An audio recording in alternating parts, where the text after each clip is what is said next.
Paz do Senhor, irmãos. Graças a Deus por mais um dia. E foi um dia que o Senhor nos deu. Por isso vamos nos alegrar nele. E a alegria é sempre um ponto central, nas cartas de Paulo. Principalmente aqui em Filipenses. Nós já vimos a alegria no capítulo 3. Vamos continuar vendo essa alegria no capítulo 4 e finalizar a carta aos Filipenses. Que Deus continue abrindo os nossos corações, o nosso entendimento, que continue nos abençoando e que você saia abençoado, que Deus fale com você através da minha vida e de todos os demais irmãos que continuarão esse projeto, amém? Irmãos, no capítulo 4 de Filipenses, Paulo ele vai, de maneira geral, exortar os irmãos de Filipos, primeiro, a permanecerem firmes. Segundo, ao invés de se preocuparem para que eles apresentem orações a Deus, que concede uma paz toda especial. E, finalmente, ele vai listar no que se deve meditar, onde o pensamento do cristão ele deve estar. Então, essa é a síntese da primeira parte do versículo 1 ao versículo 9. Além disso, Paulo também trabalha de forma individual com duas figuras da igreja de Filipos, que são Evódia e Sintique, a quem ele roga, ele implora para que mantenham o mesmo modo de pensar e que estejam no mesmo espírito.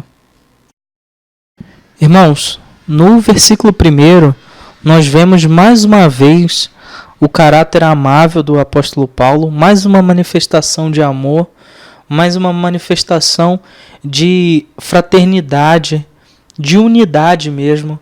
E ele faz questão de demonstrar isso e falar isso aos irmãos da igreja de Filipos. Tanto que ele diz que os irmãos eram a alegria dele e a coroa dele. E além do mais, ele pede, para que os irmãos permaneçam firmes no Senhor. Com certeza, após aquela explanação no capítulo 3, na denúncia acerca dos legalistas, os judaizantes legalistas, também os libertinos, gnósticos, etc. Paulo pede para que os irmãos permaneçam firmes no Senhor. E de maneira individual ele trata com Evódia e Sintique e pede para que elas tenham a mesma mente do Senhor. E pede de maneira muito amorosa, ele implora, ele roga a Evódia e a Sintique que tenham a mesma mente do Senhor. E mais uma vez, a gente vê o apóstolo enfatizando a ideia de unidade. Num mundo onde há muita descrença, hostilidade, nessa passagem nós vemos Paulo pedindo para que as irmãs, nesse momento simbolizando aqui para nós mesmos, a igreja, para que mantenham a mesma mente, a mente do Senhor. E aí mais à frente nós vemos Paulo falando sobre a alegria, Ele diz para que nós nos alegremos sempre no Senhor, e ele repete essa mesma afirmação. E ele faz isso porque ele confia no Senhor, ele sabe exatamente em quem ele tem crido. E isso é racional, porque é através de Jesus Cristo que todas as coisas, inclusive aquelas que parecem as mais contrárias, as mais adversas, são essas coisas que cooperam para o nosso bem. Assim como ele mesmo escreve em Romanos, E é racional porque sabemos exatamente no que nós cremos, qual que é nosso galardão, qual que é a nossa coroa, o que temos, ao final da carreira, Então, o apóstolo Paulo ele sabe exatamente o que ele era um indivíduo salvo, que tinha um propósito, uma missão dada pelo próprio Cristo.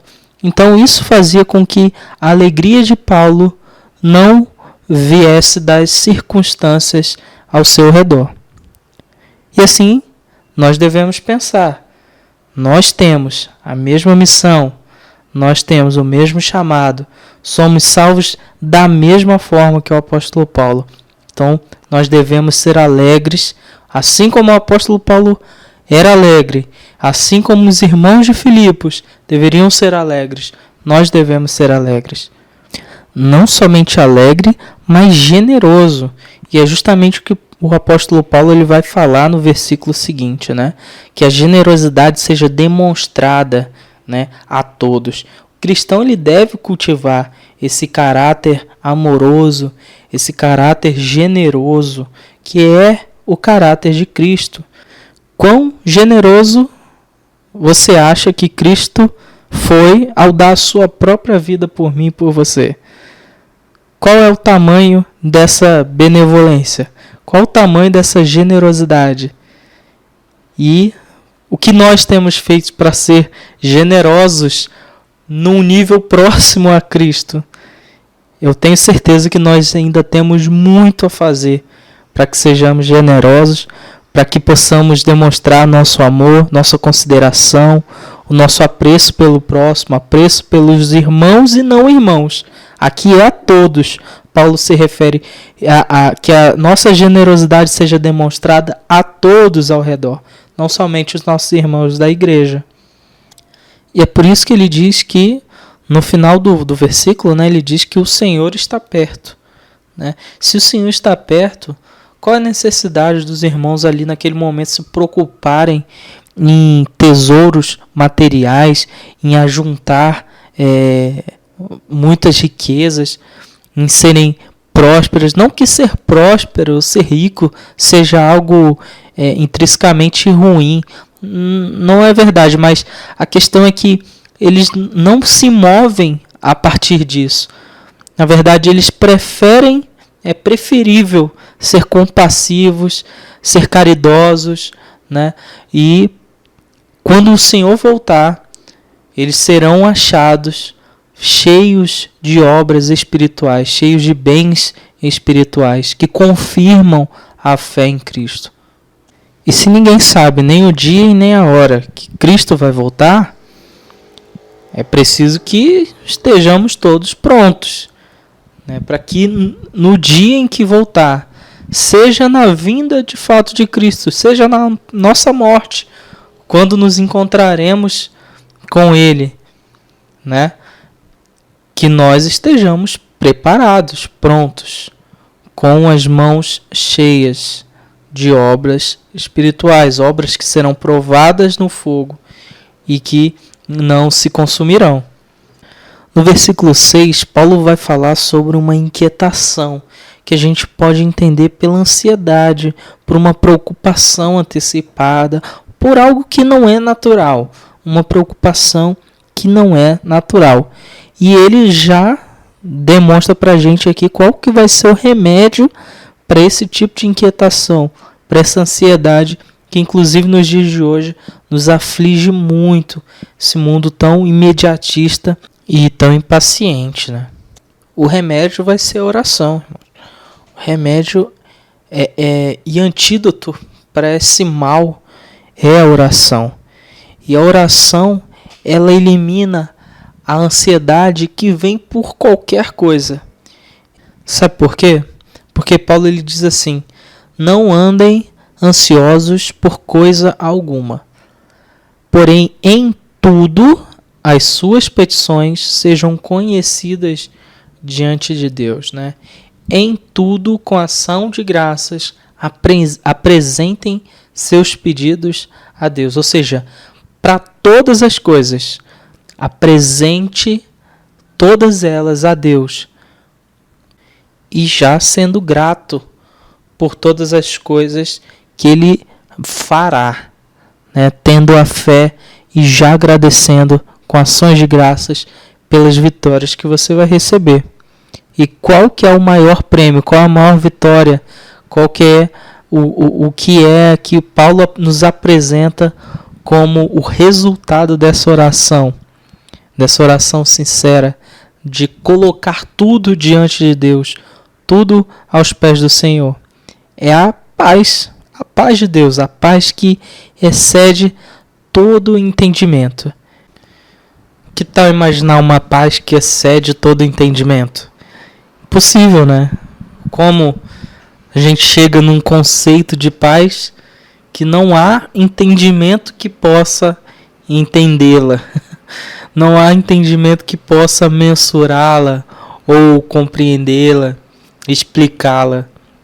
Eu creio que essa paz é um conceito muito ligado com a alegria que Paulo traz, né? Justamente a paz que, apesar de qualquer ansiedade, apesar de qualquer adversidade, qualquer circunstância desfavorável, a paz ela vai sempre reinar, ela vai ser sempre advinda de algo superior, que transcende a nossa vida terrena, nossa vida material. É esse tipo de paz que a gente recebe ao colocar as nossas súplicas, as nossas petições diante de Deus.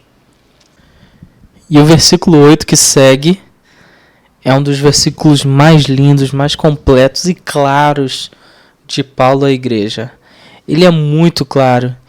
Não tem como ser mais claro que o próprio versículo. Eu acho que qualquer comentário que eu faça aqui não agrega tanto quanto o próprio versículo. Então, vou ler aqui para os irmãos. Quanto ao mais, tudo que é verdadeiro, tudo que é honesto, tudo que é justo, tudo que é puro, tudo que é amável, tudo que é de boa fama, se há alguma virtude e se há algum louvor, nisso pensai.